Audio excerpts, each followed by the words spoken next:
We live in a time where something feels different. Debt expands. Technology accelerates. Energy becomes uncertain. Systems grow more complex. Yet very few stop to ask, what kind of world are we actually living in? This is not a conspiracy theory. It is not a prediction of collapse. It is a map. A map of debt, technology, power, resources, and the future emerging between them. This is Starting Point Podcast. Questions that are rarely asked. Starting Point. Episode 1. World 1. A world built on debt. We live in a world where money is created through debt. That is not an opinion. It is not an ideology. It is an accounting reality. When a bank issues a loan, it does not transfer existing money from one person to another. It creates a deposit. It creates money. Most of the money circulating in the modern economy is created this way. Debt is not a side effect of the system. It is one of its foundations. In this episode, we are not here to judge this structure. Nor are we here to defend it. We are here to understand it. Money is no longer metal. It is trust. In the past, money was tied to something tangible. Gold, silver, physical reserves. Today, money is largely a bookkeeping system built on confidence. The state says this money is accepted for taxes. Central banks declare it legal tender. Commercial banks create it through lending. As long as people trust the system, it functions. Trust is the foundation of modern money. But trust is not a permanent law of nature. It is a psychological and political structure. And that is precisely why the system is both powerful and fragile. Debt brings the future into the present. Debt allows something unique. It brings future income into today. A company can invest before profits exist. A household can buy a home before decades of savings accumulate. A government can stabilize crises before tax revenues recover. Without debt, economic growth would be much slower. Debt is therefore an extremely powerful tool. It enables risk-taking, innovation, and expansion. But debt also has another side. Debt means that in the future, more must be repaid than was originally borrowed. Interest is not a moral concept. It is the price of risk and time. But interest creates built-in pressure inside the system. Growth is no longer simply a political goal. It becomes structural. When money is created through debt, and debt carries interest, the system requires expansion. If the economy stops growing, debt burdens increase relative to production.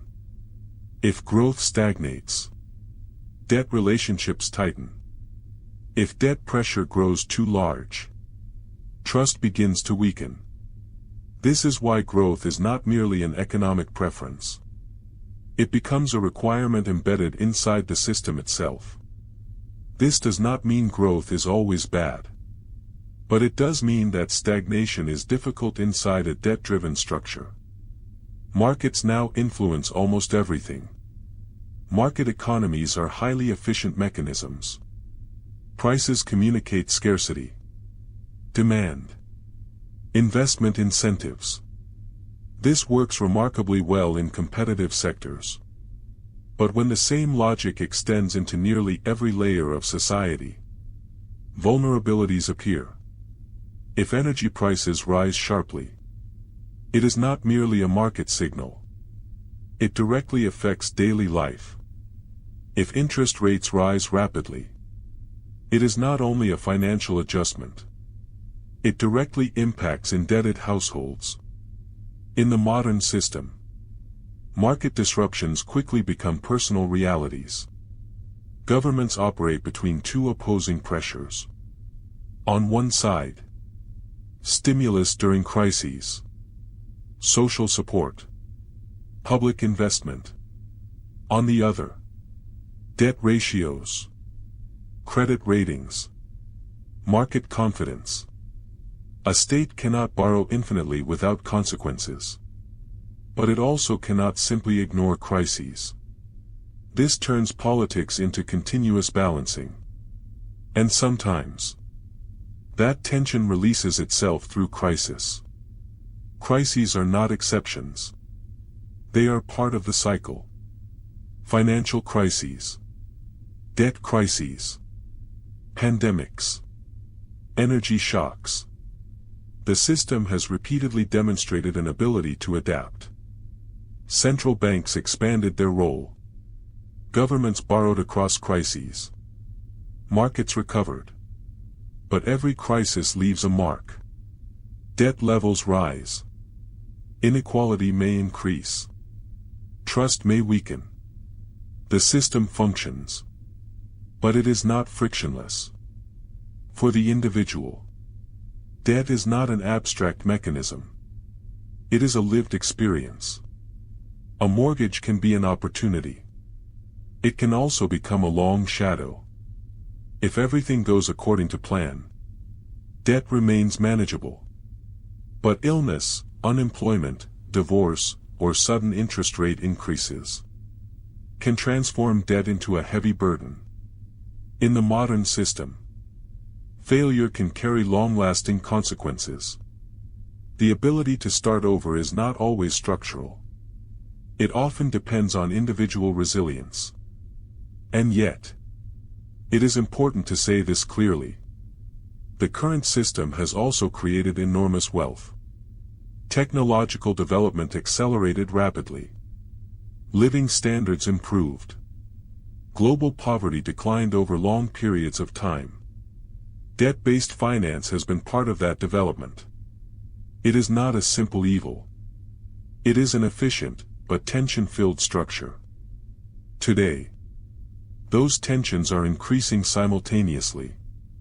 Historically high global debt, aging populations, energy transition, climate pressure, geopolitical fragmentation, technological disruption.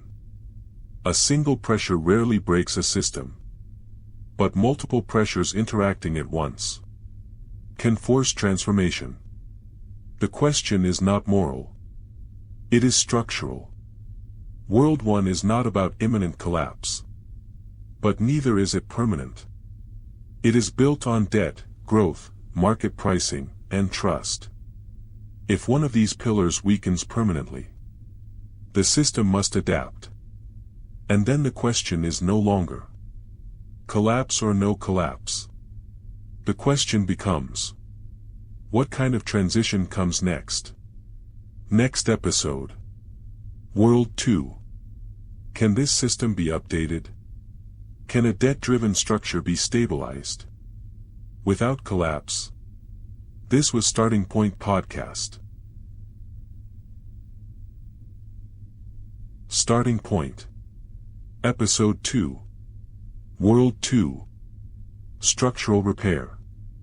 If World 1 is a debt-based system that functions, but becomes unstable during crises, World 2 is not about destroying that system. It is about repairing it. The question is not whether debt can disappear. The question is whether the dominance of debt can be reduced. In this episode, we build an alternative structure. One that does not destroy market economies, but limits their influence over basic life. The first repair. Money must not become trapped inside banking risk. In the current system, banks manage payments, deposits, and lending. The problem emerges when all three become tightly interconnected. If a bank enters crisis, the payment system itself can become vulnerable. World 2 begins with a simple principle. The payment system is infrastructure. It should not function as speculative risk business. This means deposits are separated from high-risk finance. Payments continue functioning, even if banks fail. Everyday money is not a speculative instrument. Banks may still finance companies and households, but the payment layer becomes a firewall. It does not collapse together with financial risk. Debt 2.0. A contract, not a chain. Debt itself is not the core problem. The problem is rigidity. World 2 changes the structure of debt agreements. Interest rate caps during crises. Income-linked payment flexibility. Automatic crisis adjustment mechanisms. Faster debt restructuring. Failure no longer creates decades-long shadows. Debt is not punishment. It is a financing tool. This does not remove responsibility. It distributes risk more intelligently. Basic security outside market panic. Markets are highly effective at innovation, but they are not stabilization mechanisms. If energy prices suddenly surge, that is not merely a market signal. It becomes a direct shock to everyday life. World 2 creates a clear distinction. Basic life becomes stability infrastructure. Basic energy. Basic heating. Basic water. Basic healthcare. Excess consumption may remain market-driven, but basic survival should not become a speculative commodity. This does not destroy capitalism. It limits its reach. Automatic stabilizers. Less political panic. In the current system, crises are often managed reactively. Emergency negotiations. Temporary rescue packages. Political conflict. World 2 builds automatic rules that activate immediately. If unemployment rises, support expands automatically. If inflation accelerates, stabilizing mechanisms activate. If energy costs surge, basic energy allocations temporarily increase. Less improvisation. More structural stability. Stability is not an ideological opinion. It is system architecture. Energy and security return to the center of politics. World 2 recognizes something fundamental. Finance cannot replace physics. If energy systems become fragile, the entire structure becomes fragile. This is why energy is not merely a market product. It is a strategic resource. Regional production capacity. Distributed infrastructure. Long-term investment. Without these foundations, World 2 remains theory on paper. Markets do not disappear. This is important. World 2 is not a return to central planning. Competition remains. Entrepreneurship remains. Innovation remains. But markets no longer define everything. They do not define the conditions of basic life. They do not define automatic collapse mechanisms. They do not define lifelong debt structures. Markets are tools, not the entire system. Is this realistic? Technically, yes. Digital payment layers are possible. Debt contracts can be redesigned. Automatic stabilizing systems can be built. Energy independence can be strengthened. The issue is not capability. The issue is political will and timing. Change is easier before crisis than after it. But historically, transformation often happens under pressure. World 2 is not perfect. It contains risks. Inflation, if money creation disconnects from real capacity. Surveillance, if digital currency becomes too centralized. Moral hazard, if risk-sharing expands too far. World 2 is not paradise. It is a more stable structure. The core idea of this episode. World 2 does not eliminate debt, markets, risk, or political conflict. It reduces the ease of structural collapse, the lifelong nature of debt, and the direct transfer of market panic into basic life. It does not change human nature. It changes the rules. World 1 functions, but becomes unstable. World 2 attempts to stabilize it. It will not emerge automatically. It emerges through pressure. Next episode, we ask a deeper question. Does political and financial power even have the ability or the desire to build World 2? This was Starting Point Podcast. Starting Point. Episode 3. Power. Are politicians and the financial world even capable of building World 2? World 2 sounds logical. A more stable payment system. A more humane debt structure. Protection for basic security. Energy treated as a question of resilience. But one question inevitably emerges. Who will actually do this? Do political leaders and financial institutions even possess the ability or the desire to change the system? In this episode, we are not discussing economic theory. We are discussing power. Politicians hold power, but only within limits. It is easy to say, politicians decide everything. In reality, their room for movement is restricted. Politicians operate within election cycles, under media attention, inside budget frameworks, dependent on market confidence. They do not control interest rates alone. They do not control global capital flows. They cannot stop global energy markets. Often, they are not leading the system. They are managing it. World 2 would require decisions whose benefits may appear only after 10 or 20 years. An election cycle lasts 4 years. This is a structural contradiction. The financial world, enemy or product of the system. Investment banks, large asset managers, funds, international financial institutions. They possess influence.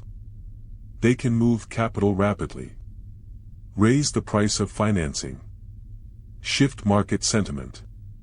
But they are not separate from the system itself. They operate according to incentives.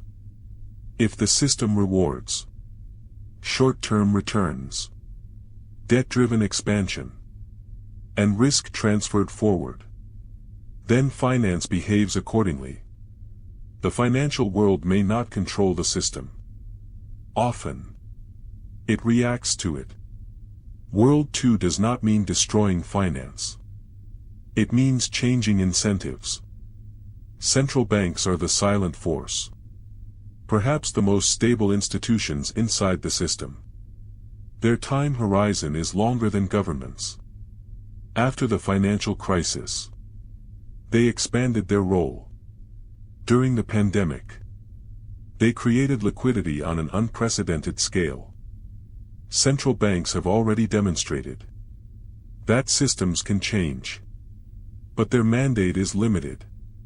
Price stability, financial stability. They cannot alone decide how debt contracts are redesigned, how basic security is structured, how energy independence is built. World 2 requires cooperation between political power and monetary power. It cannot emerge from a single institution. Does the elite have an interest in change? This is a difficult question. The current system produces stable returns for capital, influence for finance, clear power structures. Why would power surrender power? But there is another side. An unstable system is not necessarily in the interest of capital. Financial crises destroy value. Debt crises weaken trust. Geopolitical instability increases uncertainty. A more stable system may also benefit the elite. The issue is not black and white. It depends on time horizon. In the short term, change is risk. In the long term, it may become protection. The coordination problem. World 2 is not a project for one country alone. It requires international cooperation, regulatory reform, shared standards, long-term investment. One nation cannot radically transform the debt system alone. Without consequences, capital moves. Currencies react. Competitiveness changes. This is why transformation is difficult. Not because nobody understands the problem, but because everyone is connected to everyone else. Fear is a powerful force. Power structures may not resist change because of greed alone. Often, they resist because of fear. Fear that trust weakens. Fear that rules destabilize. Fear that the system enters uncontrollable territory. The current system is familiar. Its risks are known. The risks of a new system remain untested. Human beings, including leaders, often choose familiar risk over unknown risk. Is there capability? Technically, yes. Economists understand debt structures.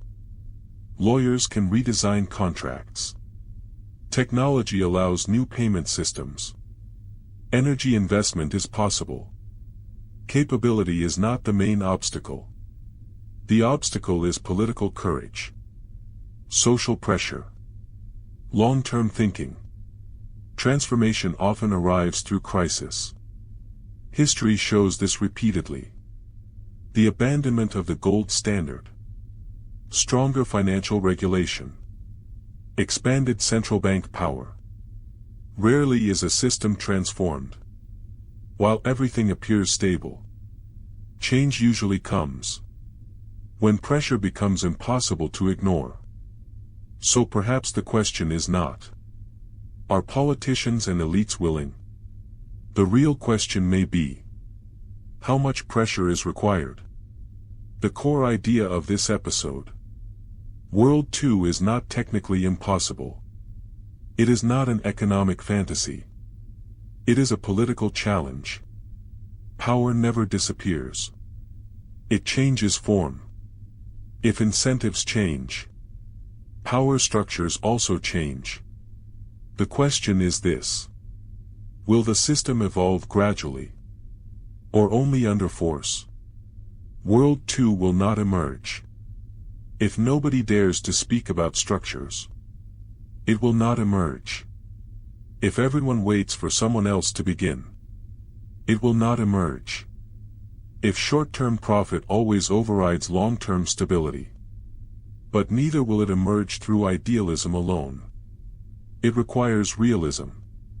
Next episode, we move toward a new force. Technology. What happens if the system is no longer updated by politics, but by algorithms? This was Starting Point Podcast. Starting Point. Episode 4. World 3. When technology begins to guide the system. Until now, we have spoken about debt, markets, and political power. But what if the next great transformation does not come from parliament? What if it does not come from central banks? What if it comes from code? Technology is no longer merely a tool. It is infrastructure. It is a power structure. It is a system within the system. In this episode, we ask a difficult question. What happens if World 2 remains unfinished. While World 3 accelerates, money becomes software. Digital money is not new. Programmable money is. In World 3, money itself may contain rules. Support payments that function only for specific purposes. Energy credits that update automatically. Taxation that adjusts in real time. Money is no longer only a medium of exchange. It becomes a rule system. This makes the system highly efficient. But it also raises a question. Who writes the rules? If money becomes programmable, its designers shape its behavior. Power moves increasingly into the technical layer. Algorithmic governance. In World 3, decision-making may shift toward data models, predictive algorithms, and automated stabilization systems. Inflation accelerates. The algorithm tightens. Unemployment rises. The algorithm activates support. Energy consumption increases. The algorithm optimizes distribution. It sounds rational. But algorithms are not neutral. They reflect the values embedded inside them. If efficiency becomes the only value, freedom may narrow. Work changes fundamentally. Automation and artificial intelligence are not future visions anymore. They are the present moment. If machines and software manage production, logistics, customer service, analytics, what remains for human labor? World 1 is built around wage labor. World 2 attempts to stabilize it. World 3 forces a deeper question. Is wage labor still the foundation of the system itself? If productivity concentrates around technology owners, wealth concentrates. If wealth concentrates, political power follows. This is not dystopian fiction. It is a logical consequence of technological acceleration. Data becomes infrastructure. In World 3, data is no longer a side product of business. It becomes the foundation itself. Payment systems generate data. Consumption generates data. Movement generates data. Energy use generates data. Data reveals what we buy, how we move, where money flows, how people behave. If this data concentrates into only a few hands, power concentrates with it.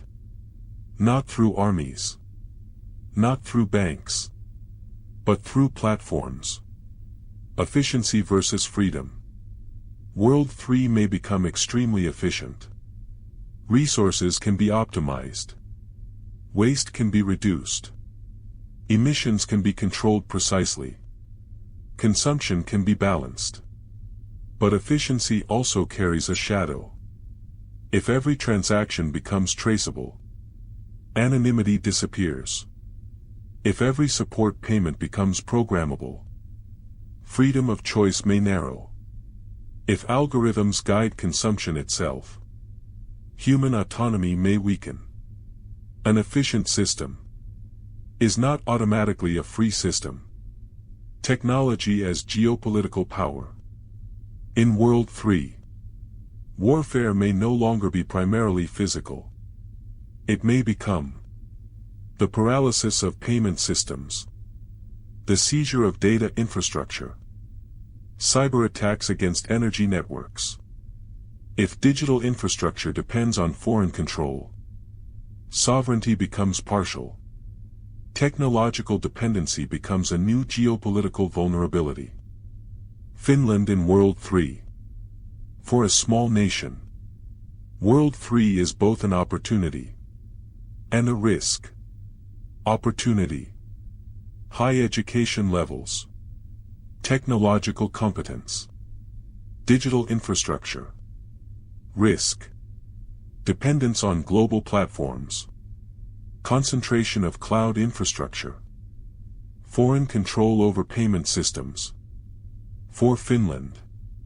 World 3 means digital sovereignty, cybersecurity, transparent regulation.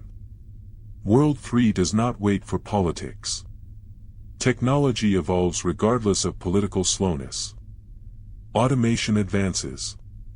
Artificial intelligence develops. Data infrastructure expands. If politics fails to build World 2, technology may build World 3 without it. And then the system does not evolve gradually. It accelerates. The core idea of this episode. World 3 is not evil. It is not good. It is a force. It may stabilize systems, improve resource efficiency, reduce the impact of crises, or it may centralize power, weaken privacy, increase dependency. Everything depends on who guides the technology. World 1 is debt. World 2 is rules. World 3 is code. And code is never neutral. Next episode. We move even deeper. What if the true limitation is not debt, and not algorithms, but resources themselves? That is World 4. This was Starting Point Podcast. Starting Point. Episode 5. World 4. When the limits of resources begin to appear. Until now, we have spoken about systems, debt, rules, technology. But all of these are built upon one assumption: that resources remain sufficient. What happens if that assumption begins to weaken? What if the next crisis does not emerge from finance, but from energy, water, soil, or minerals? Welcome to World 4. Modern civilization was built on abundant energy. Cheap energy enabled industrial production, digital infrastructure, rising living standards. If the net benefit of energy begins to decline, the entire system tightens. Debt can create purchasing power, but debt cannot create energy. Resources do not disappear overnight. World 4 does not mean that tomorrow there will be nothing left. It means resources become more expensive. Availability fluctuates. Production requires greater input. For example, easily accessible oil has already been extracted in many regions. New energy sources are more expensive and technically more demanding. The same applies to rare minerals required for batteries and technological systems. When production itself demands more energy than before, the entire system experiences pressure. This is not an ideological claim. It is a geological reality. The core problem of growth.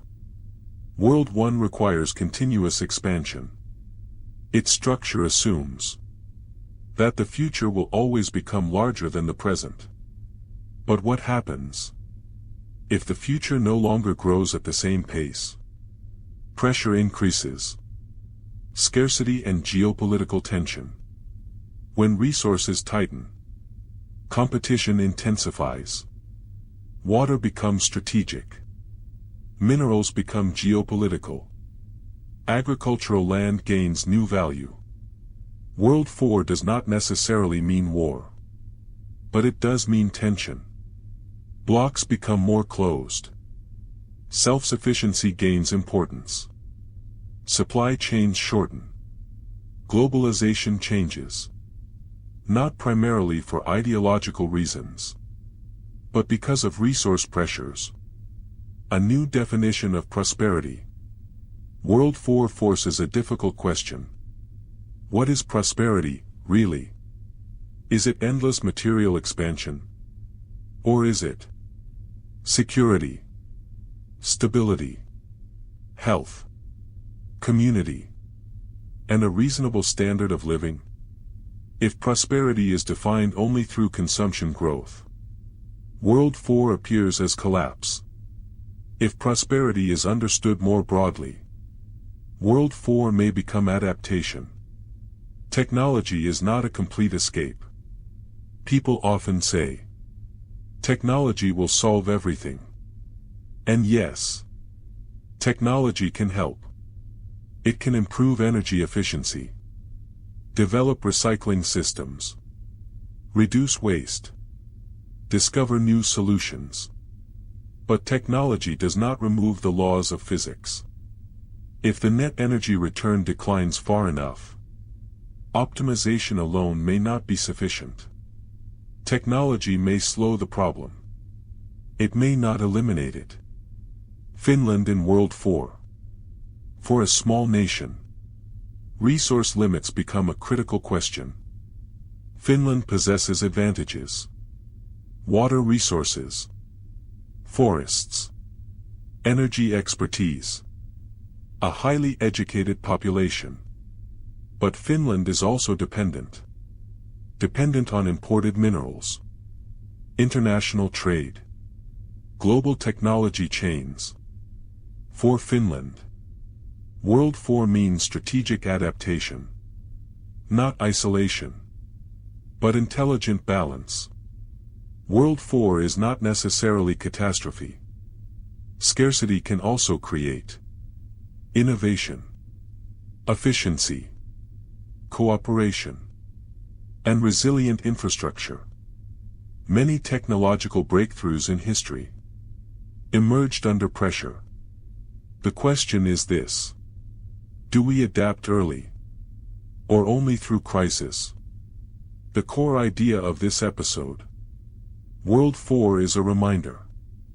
Economic systems are not separate from nature. Debt cannot overcome geology. Algorithms cannot overcome physics. Markets cannot overcome the limits of soil. If resource constraints tighten permanently, systems change. Not because of ideology, but because of necessity. World 1 is debt. World 2 is rules. World 3 is technology. World 4 is physics. And physics does not negotiate. In the next and final episode, we bring everything together. How these worlds intersect. This was Starting Point Podcast. Starting Point.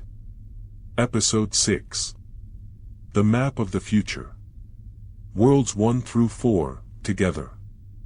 5 episodes ago, we began with one simple observation.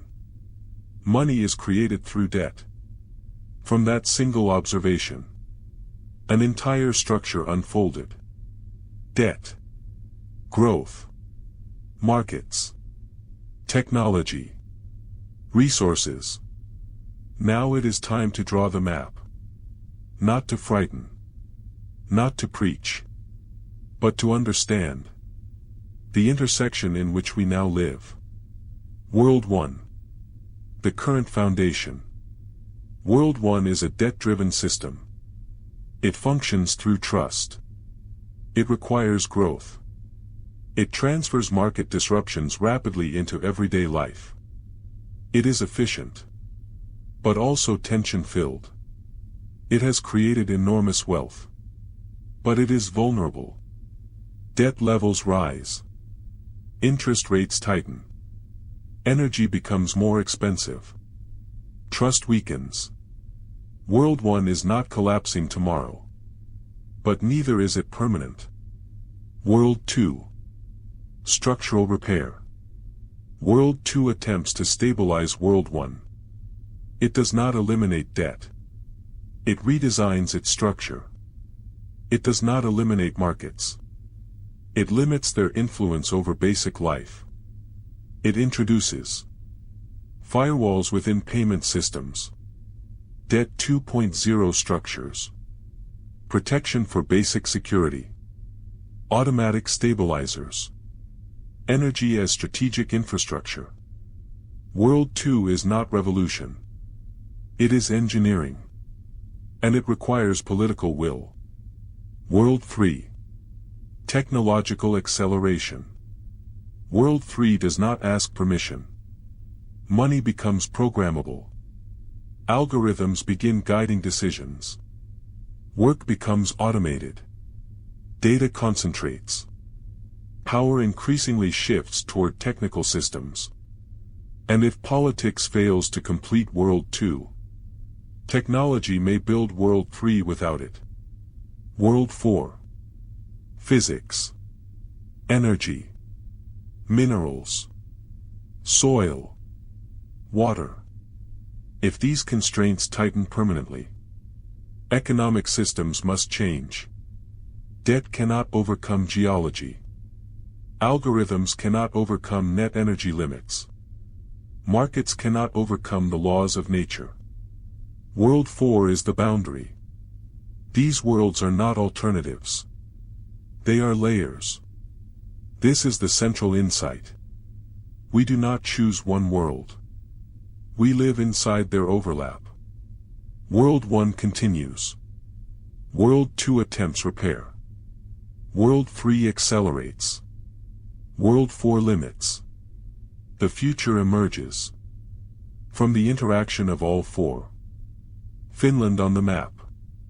For a small nation, the most important task is reducing vulnerability. Finland cannot control global debt levels, technological acceleration, world politics. But Finland can strengthen energy independence, build resilient digital infrastructure, stabilize debt structures, invest in knowledge and competence. A small nation does not survive through force. It survives through structure. The individual level. What does this mean for ordinary people? It means understanding the risks of debt, updating skills in technological transition, recognizing the seriousness of energy dependence, understanding the importance of adaptability. Perfect security does not exist, but structural resilience reduces sudden collapse. The final question. The future is not black and white. It is not collapse or utopia. It is transition. The question is not which world wins. The question is, can we build systems capable of surviving multiple worlds at the same time? Because if we do not build consciously, systems will still evolve. But they will evolve through pressure. Final words. World 1 taught us to grow. World 2 teaches us to stabilize. World 3 forces us to understand technology. World 4 reminds us of limits. The map of the future is not a prediction. It is a tool. A tool that helps us understand where we are and where we may be heading. This was Starting Point Podcast. And perhaps there is also a World 5. Not debt. Not rules. Not technology. Not physics. But consciousness. Meaning. Human direction. Because even if systems survive, the deeper question remains. What kind of civilization do we actually want to become? Perhaps the final limitation is not energy, not algorithms, not resources, but wisdom. Maybe World 5 is the human layer beneath all the others. This was Starting Point Podcast.